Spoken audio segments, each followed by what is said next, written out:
This is the third in a series of 6 lessons on the Sermon on the Mount, the one by Moses that was really called the Ten Commandments. And of course, you know the second Sermon on the Mount was the one that Jesus did, and both of those great series of lessons or lectures have been very important to the development of mankind. The lesson tonight is entitled, "You shall have no other gods before me," because that is the third commandment that we're taking up in this study of those commandments. Now, in our study, we have come to the place where we're handling what is often called the first commandment. It was necessary that we should come to it in this way, not in the chronological order, but in a more intelligent arrangement of these commandments so that we could see the true progression that they were pointing to in helping us to come to understand that this is a series of lessons which were designed to help people at that time and for all time to come to know the way in which the human mind works. These are principles that will teach you how your mind works. Suppose that you did not know how your automobile worked. I'm not talking about understanding the mechanical principles of the engine that's under the hood. I'm talking about, suppose that you just got in the car and someone had given you some keys and showed you where the ignition was, but that was all that you knew. You knew they were supposed to take you someplace, but you didn't know how to drive it. It would be very dangerous, would it not? I would not want to be standing in the front of someone who did not know how to drive their car. Well, I don't want to be standing very close to someone who does not know how to use their mind. It's very dangerous. Here's this powerful tool for good that becomes a weapon for destruction if you don't know how to use your mind.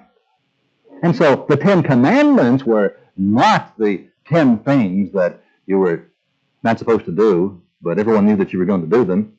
And anyhow, and God already had it figured out, and you were in a lose-lose situation, because if you did it, you were wrong, and you couldn't keep from doing them. That's not what the 10 Commandments were at all. They were not the thou shalt nots. They were in the positive sense, it was an incredibly intelligent treatise on how to use your mind in the manner that is the most creative, because this is how your mind really works. And if you will do these things, the most remarkable things will happen to you. If you drive your car according to the principles and the conditions under which it was designed to perform, it'll take you to places that you could not possibly reach otherwise. And so it is when you come to understand this remarkable machine the human mind is. It will take you to places that are so high, so lofty, and so wonderful, so glorious. But if you don't understand it, it'll take you to hell. And that's what hell is. Using the mind and not knowing how it works. Remember that the account began with those thunderings and lightnings on the mount, and the fear of the people that they must not go up the mountain unless they are thoroughly prepared, and so forth. But remember that the Bible always means me, I, who read it. Everything in the Bible means me, because the Bible is a study in human psychology and in spiritual principles. Spiritual principles means the laws of the universe, the laws of the universal mind, in which we all live and move and have our being. And so, only in a secondary manner is the Bible a historical book, although it really is that. Many of the things that are stated in the Bible never really happened. They were not actual fact, but they are instructions in psychology and in how your mind works. Well, for example, Jesus said, a certain man went down from Jerusalem to Jericho. It was a parable. There never was that particular man. He said a certain man owned a vineyard, and there never was that man at all. He was using a story to tell you something about yourself, about something that would help you see your ordinary human psychology that was getting you in trouble and the spiritual psychology that could get you out of that trouble. Moses, however, did exist just as surely as there was a Napoleon or a George Washington.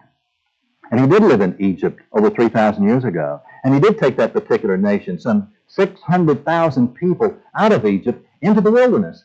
And he took them out into the wilderness so that they would be there for 40 years, which was not necessarily 40 years at all, but was the period of time necessary to raise their consciousness, to change them in their understanding, so that their history could change. No nation can change until its understanding changes.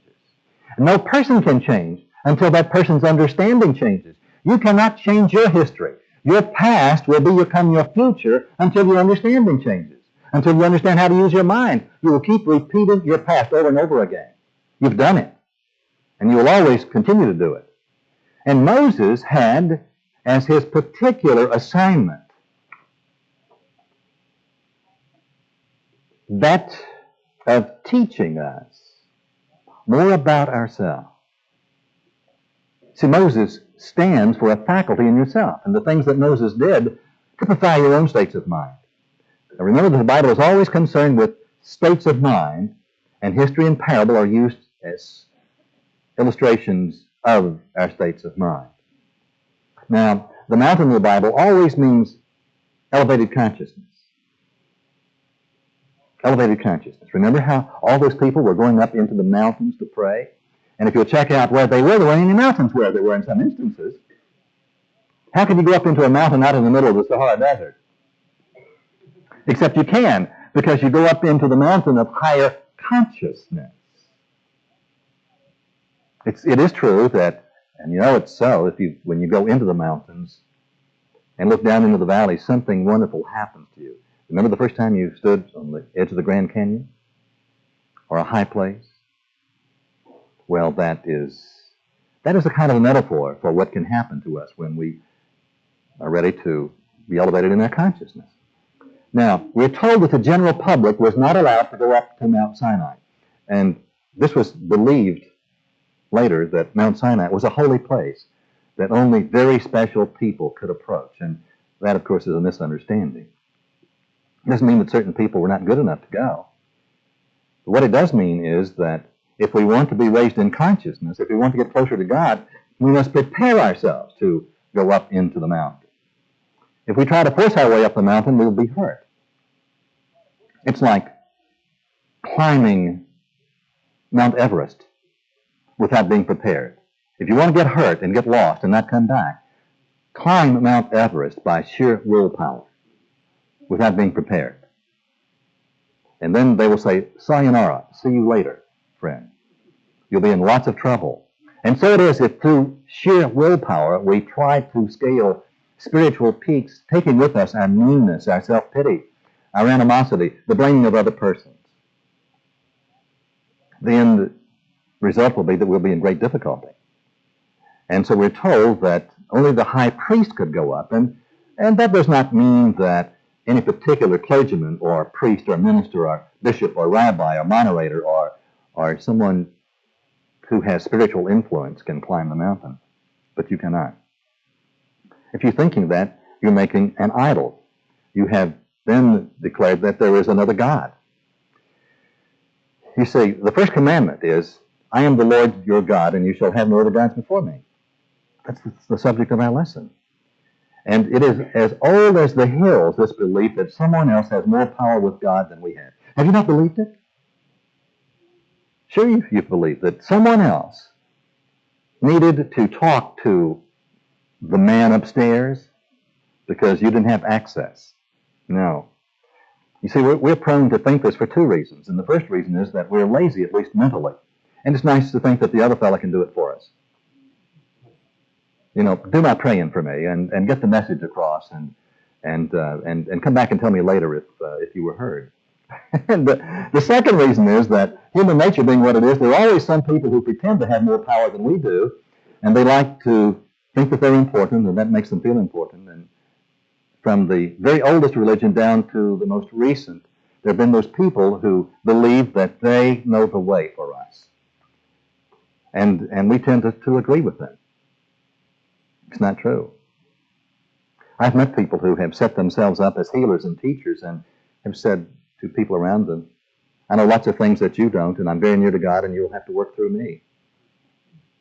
It's not true. You see, they're just copying the oldest priesthoods, making the old mistake. The truth is that as we're near to God in our consciousness, we want everyone else to draw near to God in their own consciousness.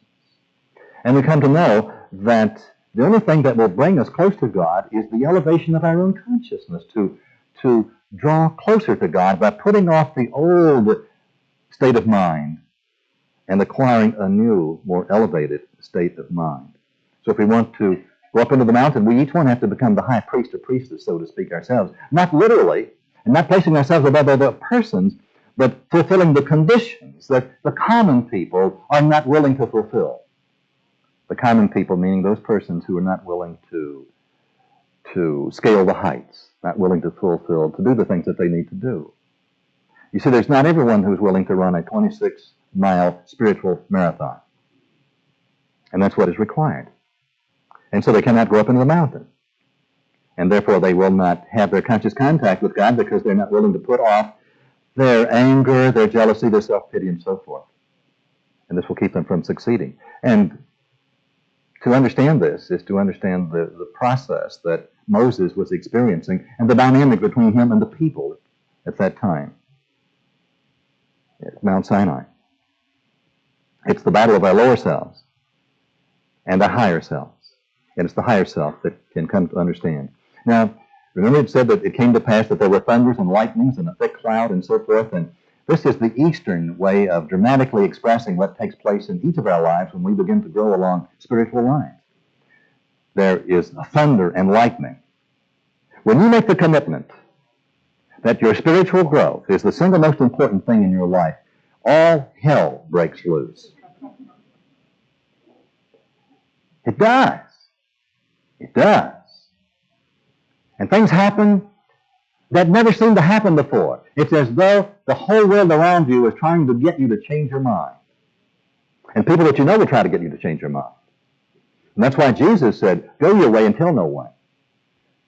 Don't let the people around you know what you're doing, except the ones who are doing it with you. Because there will be thunder and lightning and clouds. A thick cloud came over the place. Have you not had that same thick cloud come over you in which you said, I've lost my way. Yesterday things were so good, and now my whole world is falling apart. You're in the clouds, that's all. But the sun is shining a little higher up the mountain. If you climb a little higher, you'll see that the sun was there all the time. Moses took his people across the Red Sea with the power of thought, and he was able to do that because in those days people really did believe in the power of thought. They believed it. And they had a powerful mastermind consciousness. They were a group of people committed to their own recovery, to their own escape, to fulfilling at all costs the conditions that would lead them out of the slavery, of the bondage in which they found themselves. You get a group of people, like-minded, believing in the power of thought, and you can move mountains. You can part the Red Sea. You see, today, we don't think like that. We don't believe like that. Because we're too intelligent to think like that today, aren't we? We're so intelligent, we don't believe in the power of thought. We don't have to. Look at all that we've accomplished. We meaning they. Why, we have television and radio, and we really don't have to do very much thinking for ourselves about anything. And we have these wonderful religions and churches, and we don't have to do our spiritual thinking. Other people have already done that for us. Well, back in those days, that's all that people had to do was think and believe and to experience. They did. They did. Moses went up to the mountain. He got away from the people and established his conscious contact with God. You see, he'd been prepared to do that for many years. first as an Egyptian priest. And then he also had the true knowledge of God from his father's people, the Hebrews. It was the historical mission of the Hebrews to teach that God is not a limited corporate being, a man God in the sky. He'd worked those things out for himself, too. But you see, Moses had many faults and difficulties to overcome, and that's why the career of Moses is so very encouraging for us, because he did not start out perfect, and we can identify with Moses more so than we can the historical figure of Jesus the Christ, because Jesus was perfect, was he not, we think? And so we cannot be like him. But we can be like Moses, because we can start where Moses did. Moses made just about every mistake there was to make, and then he continued to work on himself and to grow spiritually, and in so doing he was given an assignment to carry the message of his own transformation to a larger group of people so that they too would be transformed, and that message would be passed down through all of the generations. And that is precisely what happened. You know that no one on this planet has ever grown spiritually until they experienced the consequences of their unacceptable behavior, of their faults, came face to face with their faults. And so, in the discovery of our faults, we begin to discover that there is, at the same time within us, an incredible power that will transform us, that will lift us up out of the valley where the faults are into the high places of consciousness where that divine perfection is. Now, the beginning of the whole Bible is with 4 words in Genesis, and they are these: in the beginning, God. Our trouble in life is nearly always the result of thinking, in the beginning, me. In the beginning, me. In the beginning, me keeps us right where we are. If my thinking is, well, in the beginning, me, and if I call upon God to help me, it's still in the beginning, me. And if you will examine your life, if your prayers are not working, if things are not moving the way that you want them to move, if you've lost your joy, if miracles are not happening to you, if you will check it out, you will see that the phrase that you're using unconsciously is, in the beginning, me. So the first commandment says, I am the Lord your God, and you shall have no other gods before me. Every kind of problem boils down to idolatry, of having gods of all kinds, putting things and circumstances and conditions, putting our own intellect before God. Believing that you yourself can make it by yourself is having a God before God. In our culture, we have this concept of a self-made person. I did it my way. And one of my favorite songs, if they would change the words, would be Frank Sinatra's I Did It My Way. I did it my way. And I tell you, you don't want to do it my way. Because my way never worked. It's when I discover that there's a better way, that there is a God before and above my own intellect, and that it is the intellect itself that surrenders and admits its personal powerlessness and puts God first, not its own will first. Genesis says, in the beginning, God. In Exodus, we have, I am the Lord thy God. And Jesus began his prayer with our Father, the same statement. God spoke to Moses out of the burning bush. He said, I am that I am. You shall have no other gods. Before we go any farther, let me ask the question, what other gods do you have other than your own intellect and your own belief system? Do you have a person that you know can make you happy? If you put a person in charge of your happiness, if you have them, you put a person in charge of your sadness. It's the same person, incidentally. You shall have no other person in charge of your happiness except me. Are there certain circumstances that must take place or you will never be successful? Then those circumstances that you have ascribed to in your own mind are God's. And you shall have no other circumstances before me, because I am above all circumstances. What alcohol or drugs, what chemicals have you decided upon that you will take to make you feel high-minded or good? Or maybe it's only the the prescription that the doctor gave you 6 years ago when your leg hurt and still hurts. Oh, it really hurts. I think I'll have another one of those pills. It keeps me from hurting. That's a God. No, of course, no one here has ever had an addiction to something as ordinary as sex. Of course not. Some other people have, but not us. We have all kinds of gods, and because we put all kinds of things and powers in charge of our lives and have not known it. But all of our gods are defined. But you cannot define God. To define means to limit, to make finite. And when you say that a thing is red, you mean that it is not blue or green. When you say that a thing is square, you mean that it is not round, and so forth. Any definition, any description is a limitation, if it's to be useful at all. However, God is infinite, and you cannot define God. Spinoza said, to define God is to deny God. And it's true. So the Bible does not attempt to define God. Did you know that? The Bible never, ever defines God. It does quite the opposite. It is religions that try to define God and to bring God down into an anthropomorphic concept. And that concept becomes a God that you shall not have. You see, God is saying, whatever it is that you think about me becomes an idol. It becomes something that you will then worship. And you shall not have any other gods, because I am above all definitions. I am that I am. And you are, I am. Whatever you say I am to, then becomes what you will experience. Whatever your conviction that you are is what you will be, and it's what you will have. And you must let go of all of the things that you believe yourself to be. What do you believe about yourself? That has become a God. You think about it. That you have. That must ultimately be released. You shall have no other gods, no other concepts. Because wherever your concepts are, you have limited me. I am above all concepts. I can transform your concepts. There's nothing in your life that I cannot change if you can rise above the God that you have assigned, the image that you have defined. I am above all. I am the power and the only power. So come to believe in me. Now, when the Bible says that God talked to Moses out of the burning bush, it does not mean that God stood a little way off and in the middle of a bush that burned so that Moses would know where God was and the bush was burning and God spoke to Moses.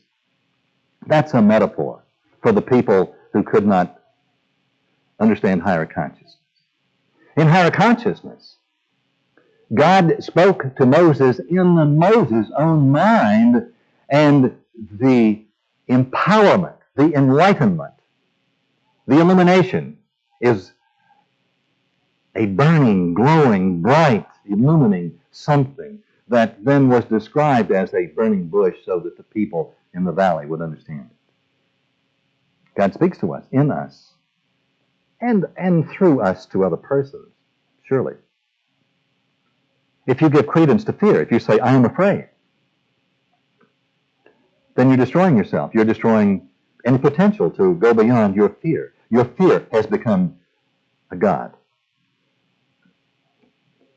Every time you entertain fear or jealousy or thoughts of criticism, every time you speak an unkind word about any other person, you're definitely destroying your life. And you're separating yourself from God. But every time you say, I am one with God, and so are you. You are God's beloved. And I surrender you to God. The greatest thing that I can do for you is to not control your destiny or attempt to, but to turn you over to the care, to the guidance of God. And if I release you, then I am in effect releasing myself. Moses, as you've heard me say, is one of the great historical leaders of the human race. He was one of those people who have really made history. I mean, created history. He was not just recorded as an historical figure. He actually caused history to happen. He did. In the modern vernacular, we would say about Moses, he really put it all together. And he did.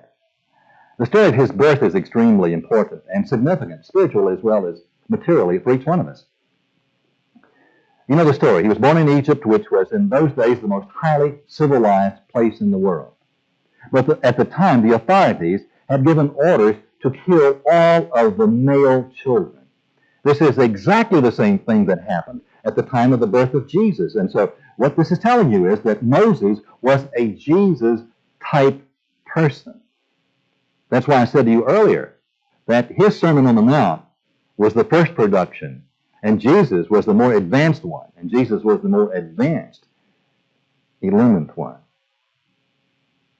Moses was born, and his mother tried to save his life. He was a Hebrew, by placing him in a little basket along the riverbank or floating on the river so that the Pharaoh's daughter, the king's daughter, who went down to the river every day to bathe, and I have been along the Nile River, and to this very day, people come down to the river. Little groups of ladies and of young girls still come down to the Nile River, and they bathe right there. You can see them doing it, just like the Pharaoh's daughter did 3,000 years ago.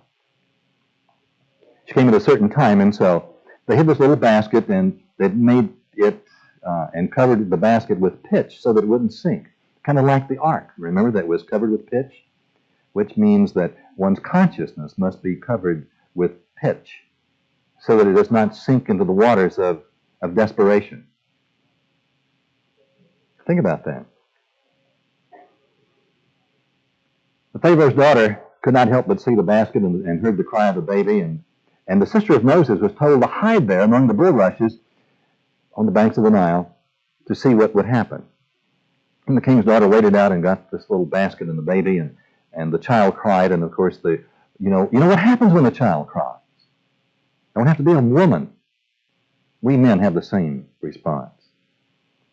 She was touched. She could not resist the child, and she knew that the order had gone out to have the children, the babies, killed, and so she was going to protect this child. And Moses' sister, stepped out, and she was sent to find a nurse who would care for the child, baby Moses. Guess who the sister got? You'll never guess. Moses' own mother. What a story. Wow. Our Father, Mother, the mothering Spirit of God has been assigned to nurture the Moses in each one of us. Now, the Pharaoh's daughter says to the woman something very remarkable. She said, "Take this child and nurse it, and I will give you your wages." Did you know that you're the Pharaoh's daughter? Probably didn't know it. But the moment in your life, the first moment in your life when you came to understand that there is a spirit in you, a baby spirit, something that is just being given birth, you became the Pharaoh's daughter. The moment that you became willing to protect it, the moment that you became willing to protect your spirituality from those who would destroy it, you said, "Protect this child, and I will give you your wages. Take this child and nurse it." So we do not go to God. God brings God's self to us. Did you know that? It's all a parable, but it's true. We can't find God. How could you find God unless you'd already found God? And that Spirit is saying, take this child, nurture it, take care of it, protect it. That's how you nourish a child, by giving it nourishment. You protect it from all of the forces that would deprive it of its strength and of its life, of its vitality. And if we do, we shall get our wages. If you will protect the Spirit of the Christ that's in you, you'll receive your wages. And what are your wages? Everything that your heart desires. Freedom, peace of mind, harmony, your right place in society. You'll be at the right place at exactly the right time. You will have an understanding above understanding. And in time you'll be able to climb the mountain of Mount Sinai and have fellowship with God, God's self. What an incredible promise. But you have to fulfill the conditions, and the conditions are to nourish this spiritual baby that is in you. Take this child and nurse it, and God will give you your wages. Well, the commandment continues. Incidentally, I used to do a lot of water skiing a number of years ago. I was in power boating, and I had taught literally scores of people, maybe several hundred people to ski, water ski. And I always enjoyed teaching people to water ski because invariably they said, I can't do it. And I said, I can teach you in 5 minutes if you'll do certain things. And I said, there are several commandments. If you will do these things and I command you to do them, you will be able to water ski. Better, you will amaze the people that saw you fall and flop all over the lake yesterday if you will follow these commandments. And the first commandment to a new water skier is, you shall not bend your arms. I promise you, if you're a new water skier coming up out of the water, if you bend your arms, you will fall. I will predict it. I will bet $1,000 that you will fall every time. Now later on, when you know how to water ski, you can bend your arms and do anything you want to. But if you're learning to ski, you shall not bend your arms. That's one of the great principles of the universe, and you didn't know it until I just told you, did you? Well, that's what the Ten Commandments are. It says, if you want to succeed, these are the things that you shall not do. But they really are telling you what to do and how to do them. But listen to them in their Eastern negative, exaggerated sense. You shall not make unto yourself any graven image, or any likeness of anything that is in the heaven above, or that is in the earth beneath, or that is in the water underneath the earth. And you shall not bow down yourself to them or serve them, for I, the Lord, your God, am a, listen to this, jealous God. You believe that? Visiting the iniquity of the fathers, the sins, the meanness upon the children, and to the third and fourth generations of them that hate me. Some kind of a wicked God. Right? Wrong. Well, you understand it. But I show mercy unto the thousands of them that love me and keep my commandments. Those who do not bend their arms, I will show them how to water ski. That's what that means. It's true that God is one and we should not make idols. But you say, well, that was years ago. People don't make idols anymore. They don't cut branches off of trees and have strange-looking characters that they set up in front of themselves and pray to. And besides, I'm a very sophisticated person. I went to Michigan State University. Or somewhere else. And I'm above all those things. And so this commandment does not apply to me at all. Or to my friends. It does not apply to me and my friends. But if you'll check it out a little further, you'll discover that it applies to almost every one of us. Well, no exceptions to all of us. We have made a good many images, a good many heathen gods, and every day of our lives we bow down to them and worship them. And the Bible is saying you shouldn't do that, Jack and Mary Jane, because if you do, you're in real trouble. You see, it's not so obvious, the gods that we have created, though. They're not so palpable, meaning readily seen or obvious, as the gods of the ancient. You know, the ancient world, they used to make enormous images. The Egyptians. I've been in Egypt, and they have idols carved out of solid granite that are 150 feet tall. Incredibly large idols. But they made small idols in the shape of the tall idol, so that you had your own private small idol that you carried around in your garments and worshiped. You had your small one, like the big one. But they don't do that anymore, do they? You don't? Has not Christianity, the church, done the same thing? Of course it has. There have been times when people have come here into this place and said, why don't you have a cross? They're offended because there's not a cross. What has the cross become except a graven image that people have come to worship? And in the worshiping or in the believing of the image as a symbol, and that's all it ever was. You see, in the early days of Christianity, it was a symbol, it was a metaphor. It was standing for something that was viable, that lived. But in time, the cross became something that represented, that people bowed down to. And so are some of the statues that certain religious groups have. And that's not a criticism, that's just observe it. There's a tendency for the human intellect to lose contact with the living thing and to focus upon the graven image. Now, you know what the word graven image really means? Deeply impressed, firmly fixed. Check it in your dictionary. Any time that something becomes deeply impressed or firmly fixed in your mind, it has become a graven image. Something engraved upon your consciousness. Something that you begin to believe is true, which has no truth. but you still believe it. And you shall not make any graven images. Why? Because God cannot be defined. And God can never be contained in a symbol. Oh, it's important if you use a symbol such as a beautiful sunset. I love sunsets and sunrises because I see God in them. But they are moving things of beauty which can never be defined or contained. And no two are alike. But they all remind you of something ethereal, such as certain kinds of music played by an orchestra. It brings you in conscious contact with the living presence that is above all things. But you shall not ever create an image that becomes permanent. Even the images that you have of yourself, because they're not permanent. We must be constantly breaking out of our concepts of ourselves. I know that people laugh and say, well, I don't have any images or concepts of myself or any things that have been engraved in my mind. What about my rheumatism? Or my gallbladder? Or my ulcer? Have you ever heard persons that begin to speak very lovingly about their particular affliction? That is their particular affliction, and they've had it for so very long. And it's firmly fixed in their minds. It is so firmly fixed that God's self could not heal it. No chance for that to be healed because it's a graven image.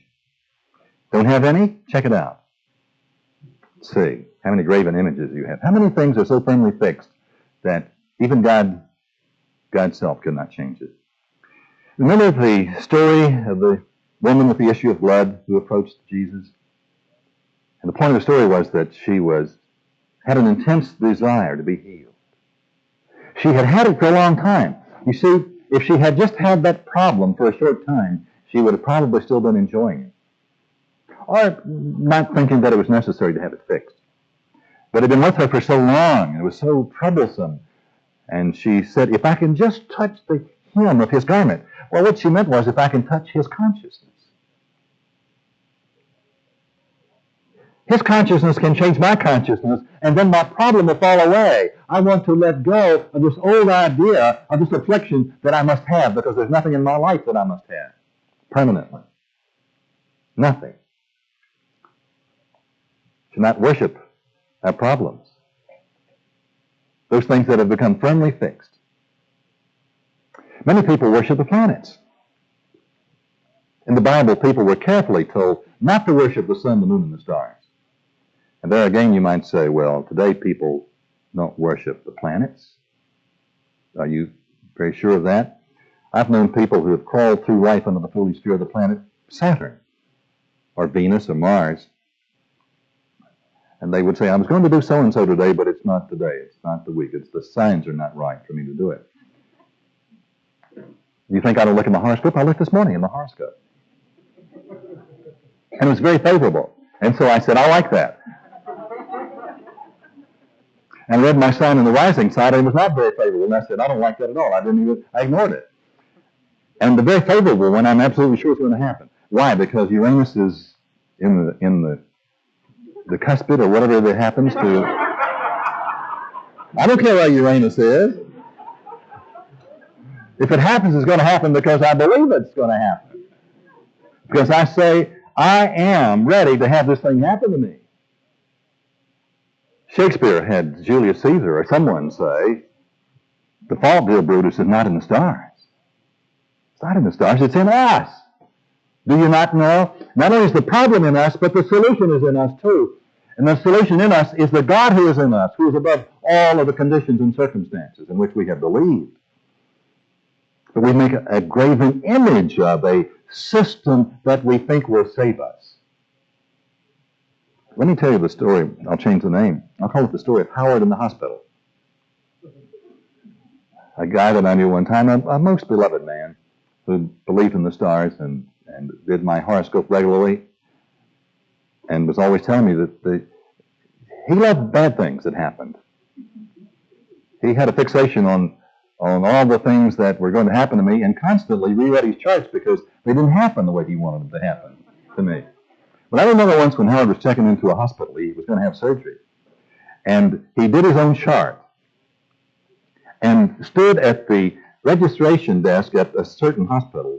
And at 11:19 that morning, when the clock hit 11:19, he signed himself in because the sign was right. The stars were right. Okay, fine. Suits me, Howard.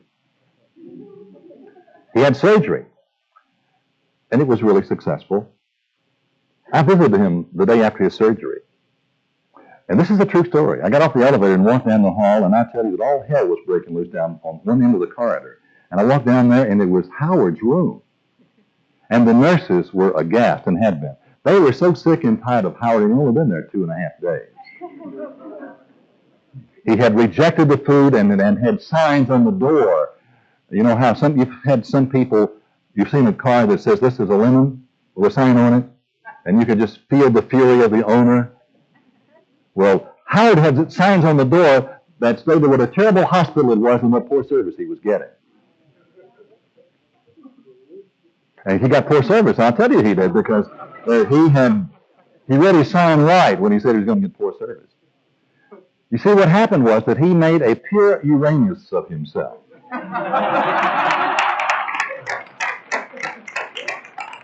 What have we done if we believe in those signs and we ourselves are not transformed?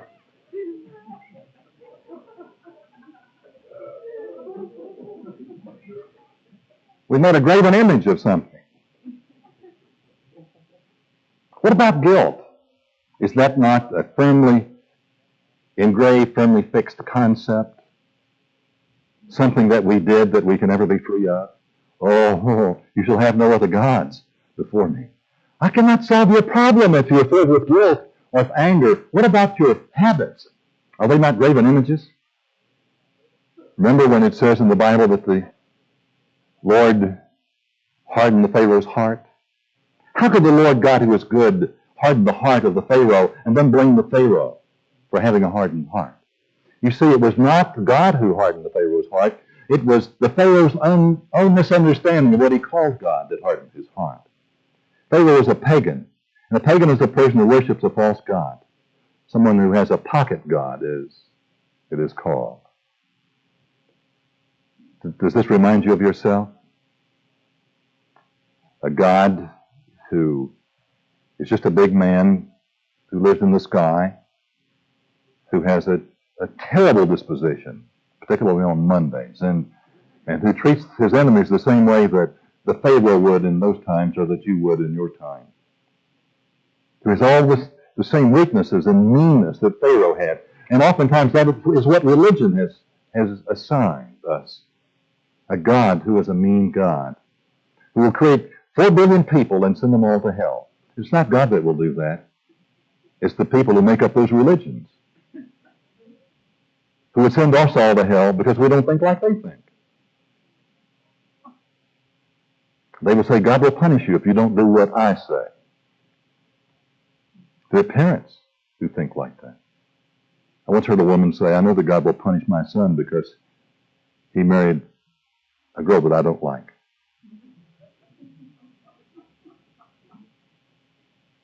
All these things have happened to all of us. You think that God is a jealous God? Doesn't mean that at all. What the statement means is that nothing will work in your life until you put me first. I am jealous, meaning you must put me before all other things. I know that early on in my spiritual life, when I came to understand this, I put God first and nothing in second place. I used to say that all the time. There's nothing in second place, God. Nothing. Nothing. Because if I put something in second place, tomorrow it'll be in first place. Only put you first. The iniquities of the fathers does not mean literally that God passes on the sins. Is there anyone here who is the adult child of an alcoholic? Then the mistakes, the fear, the anxiety, the patterns, the concepts, the low self-esteem is passed on to generations. But it's we who are the children who must give up those firmly impressed, graven images that we have come to accept as being true about ourselves. Because we've made gods of them. And we've not forgiven the people The Lord God is a loving God, the God of love, and says, give up what you have believed and experience me, and I am love. John Greenleaf Whittier said it so well. So to the calmly gathered thought, the innermost of life is taught. The mystery dimly understood that love of God is love of good, but to be saved is only this: salvation from our selfishness. And that's what the commandment is. Give up your selfishness, your self-centeredness, your self-concepts, your whole belief system. And I will be what's left. You shall have no other God. Nothing will work if you do. And that's the way it really is.